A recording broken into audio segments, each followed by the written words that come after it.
Ti mi daješ mi, ko v viharju sem, kličem te.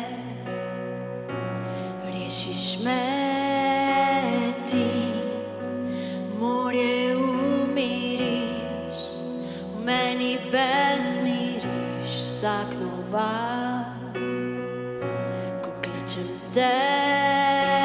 Jezus, Jezus, vsa tema trepeta.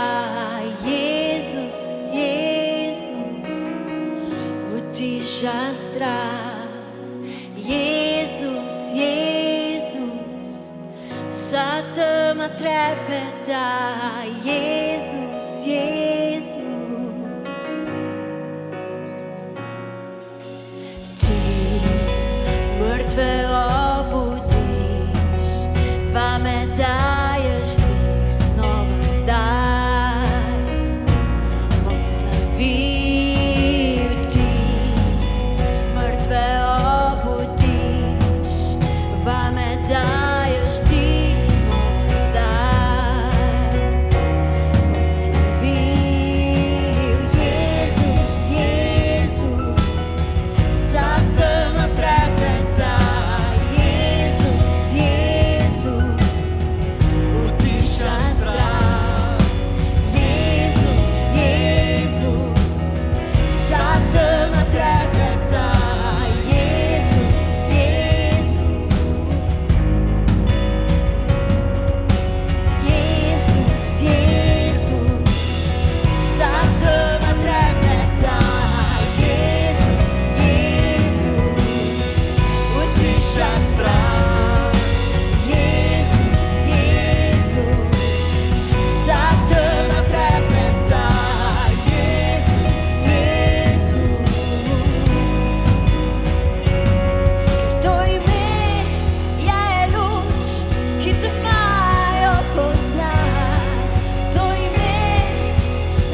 čas počitnic in dopustov. V bistvu je naše življenje sestavljeno iz dveh pomembnih delov. Na eni strani je sestavljeno iz učenja, trdega dela, vlaganja moči in naporov. Ta del bi lahko tudi imenovali čas, ko ustvarjamo svoj dom, neko varno in udobno okolje, kjer bomo živeli. Vsi imamo materialne potrebe za vsakodnevno življenje.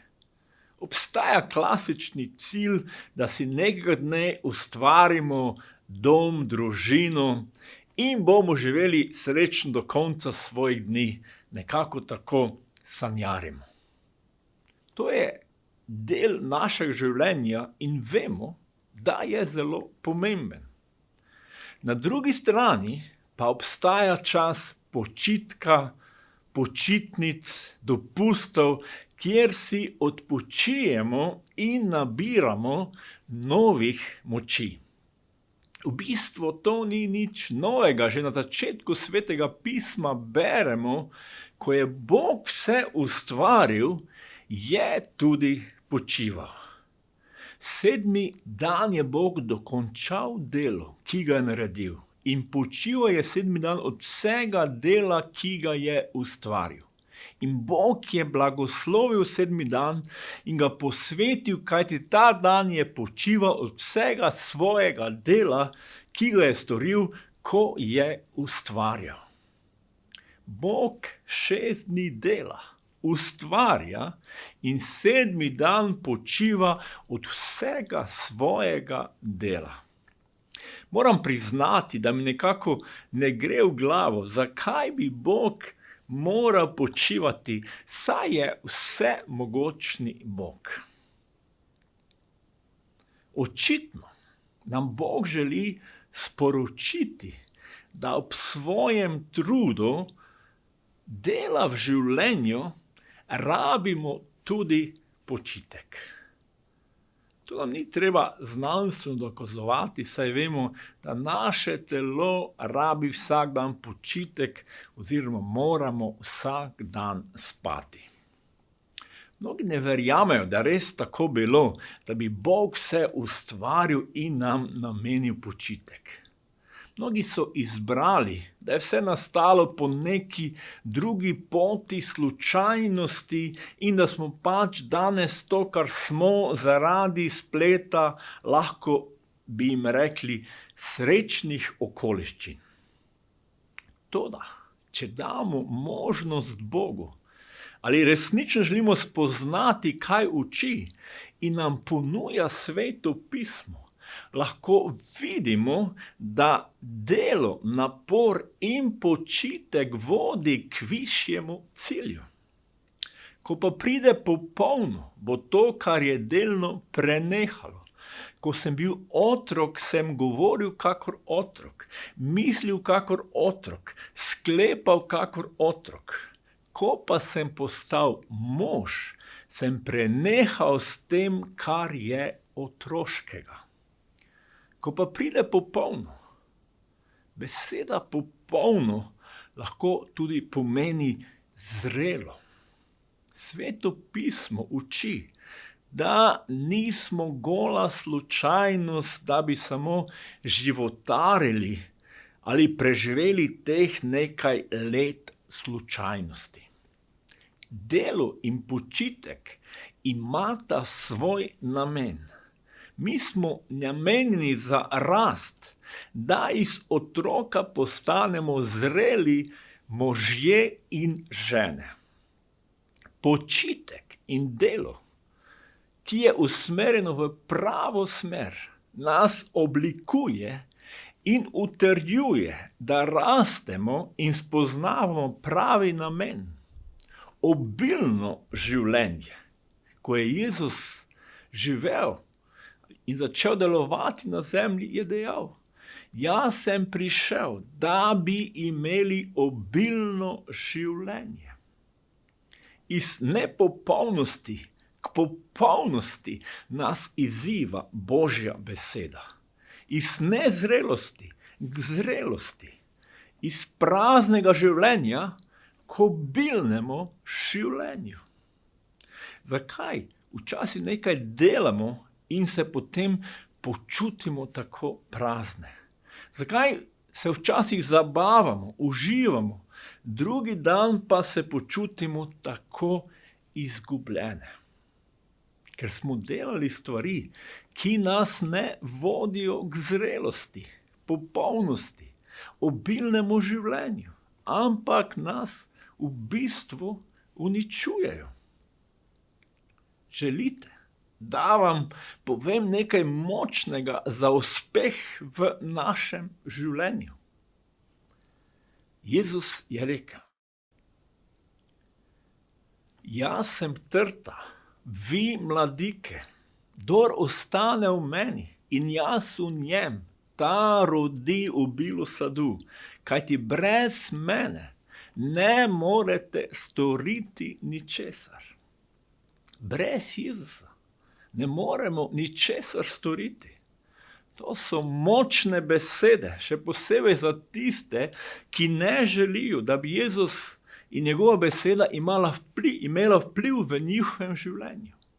Seveda, mi lahko veliko stvari naredimo, tudi če ne verujemo v Jezusa, saj živimo. Imamo uspešne, vplivne ljudi v svetu, ki so ateisti in so naredili dosti dobrega v svetu. Toda nikoli ne moremo spoznati obilnega življenja, o katerem je govoril Jezus, če mu ne dovolimo, da ima on vpliv na naše življenje. Jezusovi cilji so popolni, najvišji. Težko namreč, da bi kdo umiral za pravičnega. Morda bi si kdo še upal umreti za dobrega. Bog pa izkazuje svojo ljubezen do nas s tem, da je Kristus umrl za nas, ko smo bili še grešniki. Problemi človeških odnosov bi bili rešeni ali vsak dan manjši, lepši, popolnejši, če bi vsi izbrali pot, ki jo je izbral Jezus. Umrl je tudi za svoje sovražnike, da bi jih pritegnil k sebi, da bi z njimi sklenil premirje. Jezus ni bil mehkužec, bil je pravi mož, ki je bil pripravljen vse storiti za urejanje človeških odnosov. Nažalost smo kristjani velikokrat iz Jezusa naredili dolgočasno osebo, ki ne privlači nikogar. Toda Jezus je bil najbolj vplivna oseba v zgodovini človeštva in je še danes, ki spreminja človeška življenja. Če hočete, bil je silak. Silak ni tisti, ki je pripravljen nekoga udariti na nos, ampak tisti, ki je pripravljen biti pribit na križu za tistega, ki ga ljubi. Danes mnogi nočejo imeti opravka z Jezusom, ker je bil napačno predstavljen. Na drugi strani pa nočejo imeti opravka z njim, ker vedo, da bi mu morali dovoliti, da spremeni njihova življenja. Toda, to je edina pot. Kaj nam pomaga znanje, če ne prinese spremembe? Zato vas želim izzvati v tem času dopustov, da usmerimo svoj pogled v obilno življenje, o katerem govori Jezus. Mnogi ne verujejo v Jezusa, pa niso nikoli prebrali, kaj je učil, delal ali storil za nas. Pravijo, kristjani pač nekaj naivno verujejo. V bistvu pa se duhovna resnica, ki jo učil Jezus in človeški intelekt medsebojno ne izključujeta, ampak sta zelo povezana. Velika ljubezen se rodi iz velikega spoznanja znanja. Rabimo spoznanje, znanje o Jezusu. Samo to, kar resnično poznamo, lahko razumemo, se nad tem veselimo in tudi častimo. Zelo nevarno je odstraniti nekaj, za kar Jezus pravi, da je narobe. Posledice pridejo ne zaradi kazni, ampak zaradi tega, ker niso dobre, ampak uničujoče. Edinstveno pri Svetem pismu je, da ga ne beremo samo mi, ampak ono bere tudi nas. Je ogledalo, ki razkriva, kdo smo in kaj lahko postanemo po Kristusu. Ne bojmo se Božje besede, Jezusa. Bodimo odprti za Boga in njegovo besedo. Le tako lahko pride popolnost, zrelost, najvišja blaginja in dobrobit človeštva. Izzvani smo, tako kristjani kot nekristjani. Zakaj ne bi letos na dopustu vzeli v roke Svetega pisma in prebrali Janezov evangelij? Janezov evangelij nam na prav poseben način odkriva, kdo je Jezus, kaj je učil, kaj je storil za nas.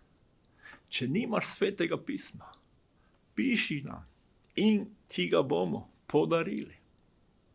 Življenje je včasih težko.